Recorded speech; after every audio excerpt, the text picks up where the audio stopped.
This is Suzanne Wagner. Thank you for joining me. I do a daily numerology and astrology blog, and this one is for June 6th, 2022. Thank you for joining me. Okay, if you add all those numbers together, you get the number 18, and if you add the 1 and the 8 together, you get the number 9. The number 9 is a feminine number. It's a number of intuition, psychic ability, mysticism, and magic. And as the last of the single-digit numbers, the number 9 is special and has a very high value on all levels.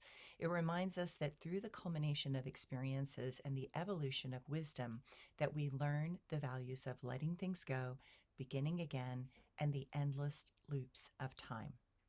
If you add the number 3 together 3 times, the Trinity of the Trinities, you get the number 9.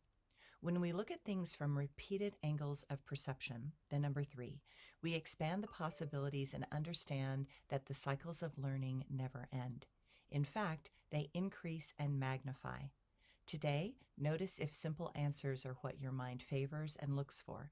If that is the case, you have not tapped into this unlimited potential of understanding and knowing that is possible. While the complex patterns of the universe are often based in simple terms, when those patterns merge and influence each other, the complexity magnifies with the diversity. This is the number of embracing diversity and understanding that if you shun the world's diversity, that you become a danger to all of life. Our prejudice limits the options offered by this world. The number 9 reminds us that beyond what we think we know is an infinite number of possibilities that not only are there, but that we can embrace and touch if we are willing to open. And the astrology today.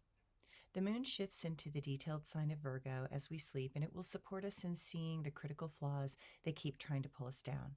Today it is time to heal and support the healing of others. The details do not matter. The demands of egos lost in the sea of unconscious karma cannot be altered with one moment of appeasement.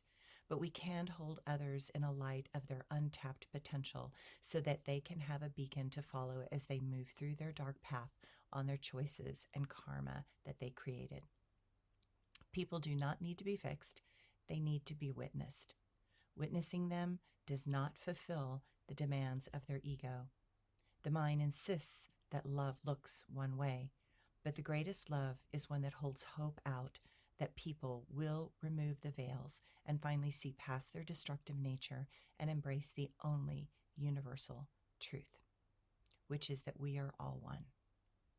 Chiron is strong as it sextiles to the sun, and the bigger picture is revealed as one that can gift us with an understanding that has eluded us for centuries if we are willing. Somewhere between our best and worst self is the truth. We can no longer keep the blinders on that have allowed the karmic stagnation to stifle reasonable actions and choices. Do not doubt that each person is worth more than we can grasp from our limited vantage point. If that is true, then we too have powers and untapped potential just waiting for us to embrace. Let go of the discomfort and realize that pain is from resistance. When we decide to surrender and move through the pain, what is on the other side is the freedom of the soul that will always be there and will forever be there if we are willing to embrace truth. Thanks, everyone.